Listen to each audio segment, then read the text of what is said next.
Viral ngayon sa mundo ng social media ang di umano'y balitang isang napakagandang balita. Pagsisikap ni Pangulong Bongbong Marcos sa pagpunta sa iba't ibang bansa. Nagbunga na dahil mismong Pangulo ng European Commission ang bumisita sa bansang Pilipinas para magbigay ng isang napakagandang balita. Tiyak na iiyak na naman ang mga anti-Marcos na kumikwestiyon sa pagpunta ng Pangulo sa iba't ibang bansa. Opisyal nga ang bumisita sa Pilipinas ang presidente ng European Commission na si Ursula von der Leyen na naglalayong palakasin ang kooperasyon hindi lamang sa kalakalan at ekonomiya kundi maging sa malawak na hanay ng larangan tulad ng maritime safety at aerospace. Ito ang kauna-unahang pagbisita ng Pangulo ng European Commission, ang executive branch ng European Union sa Pilipinas sa halos 60 taon ng diplomatikong relasyon ng dalawang bansa at nangyari nga po ito sa panahon ng Administrasyong Marcos. Ang pagbisita na ito ay naglalayon din ng pagyamanin ng kooperasyon at pakikipagtulungan sa iba't ibang sektor ng mutual na interes, kabilang ang kalakalang ekonomiya, pag-unlad, maritime klima at kapaligiran, kooperasyon sa kalawakan at digital connectivity. At isa nga po sa highlight ng kaganapang ito ay ang paglagda sa isang bilateral na kasunduan sa Joint Declaration on the Green Economy Program sa pagitan ng Pilipinas at European Union na nagkakahalaga ng kalahating bilyong euro.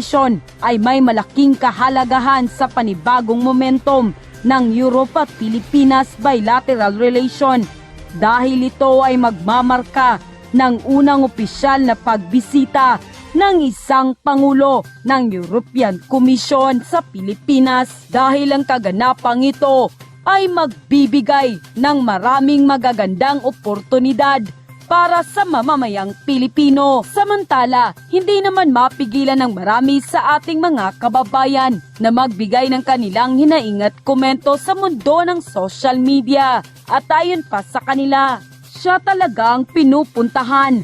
Wow na wow, Pangulong Bongbong Marcos. Inggit kayong mga dilawan. Bakit ayaw niyong tumigil ng kakabatikos? Dapat tumulong na lang kayo para umunlad ang bansa natin. Nakaka-proud ngayon lang nangyari. Bongbong Marcos sikat sa buong mundo at ang sambayanang Pilipino. Wow, another historical event again. Pati space cooperation, first in Asia, pag-uusapan nila. Nakakatuwa naman. Working right now na agad pati investors parating na rin. €500 million, pati eye in the sky. Very promising. Congratulations PBBM. Wow, ngayon lang ako nakasaksi ng ganitong mga matataas na opisyal ng iba't ibang bansa. Maliban sa mga presidente, may mga hari pang bumibisita kay PBBM. Bilib talaga ako sa kakayanan ng Marcos administration.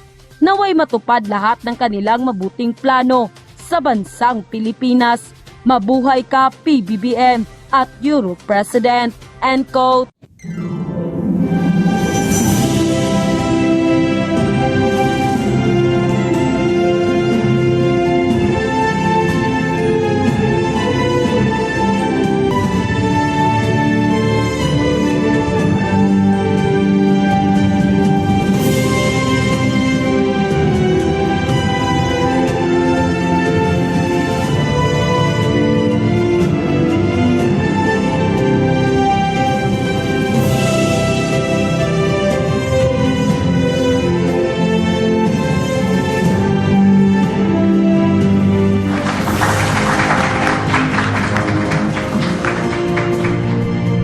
Very much, President Marcos. Thank you very much for welcoming me here in the Philippines.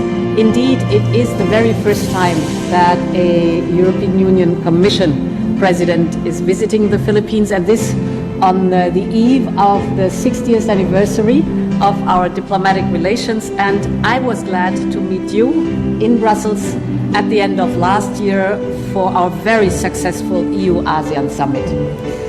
Today, I'm here to accelerate a new era of cooperation between us. We share so many values and interests. We both want to work towards strengthening our democracies. We believe in the international rules-based order, and we believe in the need to promote and to defend it. So it makes sense to strengthen our ties across the board, and we discussed several ways to do so. First, by taking our trade relations to the next level. The European Union is already your fourth largest trading partner, and we are the first foreign investor, but we can do so much more. So I'm very glad that we have decided to relaunch negotiations for a free trade agreement. Our teams will get to work right now on setting the right conditions so that we can get back to the negotiations. A free trade agreement has huge potential for both of us in terms of growth and in terms of jobs. Whether it is on the European continent or here in Southeast Asia, we have all learned the hard way the cost of economic dependencies. We need to diversify our supply lines and make them resilient. And this is a lesson we have learned, and that is what we call de-risking our trade relations. An FTA is the basis for that, but it's also much more. An FTA can be a springboard for a new technology cooperation to modernize the broader economy. Second element we discussed is the fight against climate change.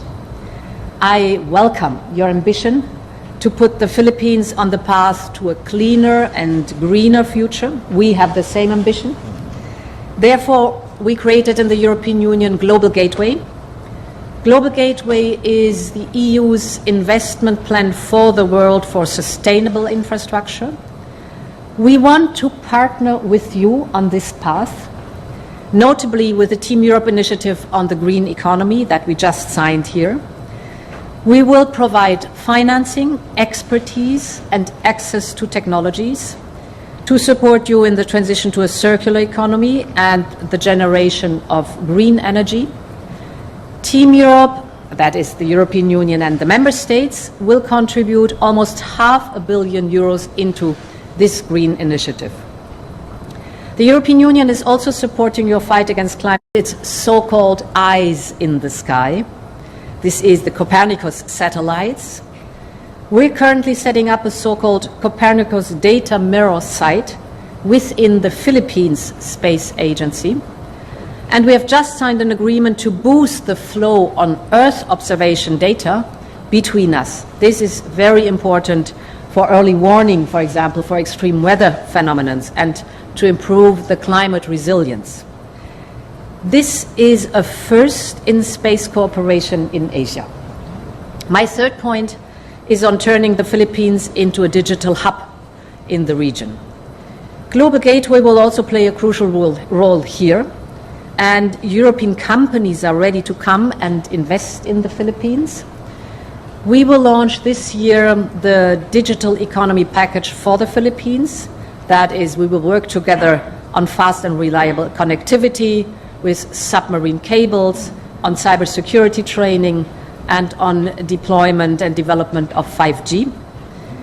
We are also working on a possible extension on a submarine cable that we plan to build between the European via the Arctic to Japan.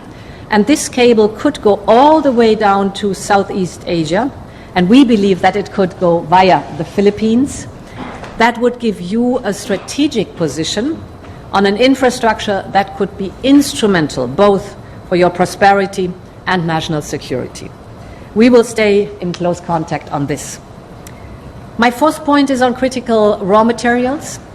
We need them for our clean and digital future. Here too, the Philippines have a great potential, and we want to work in partnership with you. So let us start by identifying projects that we would develop your local mining industry, supporting your communities, and that contributes to a secure global supply of critical raw materials.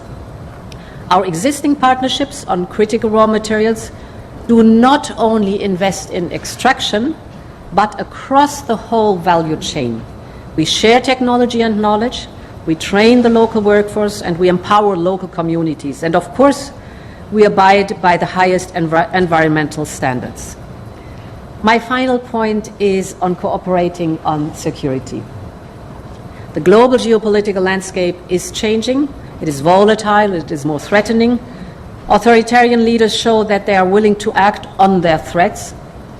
Russia's war of aggression against Ukraine shakes the foundation of the international order. It is in violation of the UN Charter and the fundamental principles of international law, such as territorial integrity and sovereignty. And this is why Europe supports Ukraine's brave fight against the aggressor, because the illegal use of force cannot be tolerated, not in Ukraine, not in the Indo-Pacific. Security in Europe and security in the Indo-Pacific is indivisible. Challenges to the rules-based order in our interconnected world affect all of us. Our societies pay through higher energy bills, through higher food costs. This is why we are concerned about the rising tensions in the Indo-Pacific.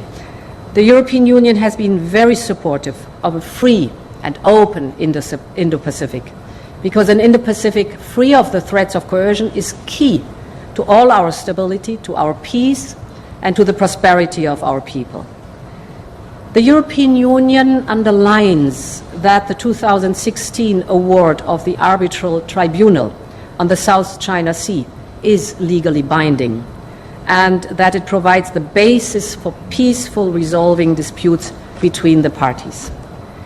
We are ready to strengthen the cooperation with the Philippines on maritime security in the region by sharing information, conducting threat assessment, and building the capacity of your National Coast Watch Center and your Coast Guard. To conclude, we have a broad roadmap to bring our partnership to the next level. Let's use the great momentum we have in our relationship, and many thanks for hosting me here. Thank you.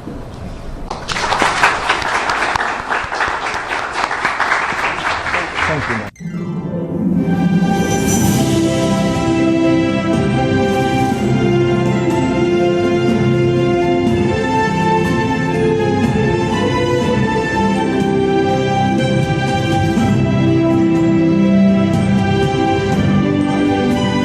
At yun na nga